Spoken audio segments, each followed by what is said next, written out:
Au cœur du Baloutchistan, région très instable du Pakistan, théâtre d'une insurrection armée depuis plus de 10 ans, les mines de charbon. Cette zone est la plus riche du pays en ressources minérales et l'industrie du charbon fournit des emplois à la majorité des habitants de ce village. Un travail difficile, dans des conditions extrêmes. Les mines sont très profondes, plus de 500 mètres. 18 à 20 personnes travaillent dans chaque mine. C'est un travail dangereux. Nous risquons nos vies à chaque instant. Mais nous n'avons pas le choix. Nous devons laisser nos maisons derrière nous et travailler pour gagner notre vie.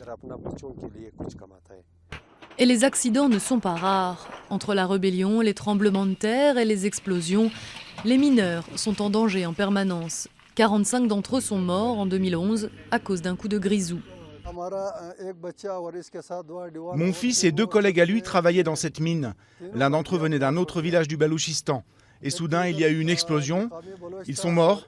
Les corps ont été sortis de la mine 13 heures après l'incident.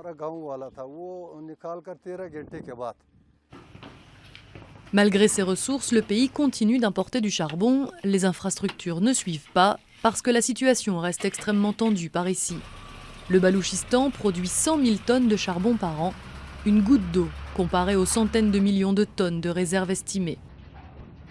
Le charbon que nous extrayons ici, c'est du charbon de bitume. C'est un charbon de 2e catégorie. Il est envoyé pour faire tourner les usines de briques et pour les aciéries. Mon avis, c'est que si on utilisait ce charbon pour fabriquer de l'électricité, cela résoudrait la crise énergétique du pays en alimentant les foyers.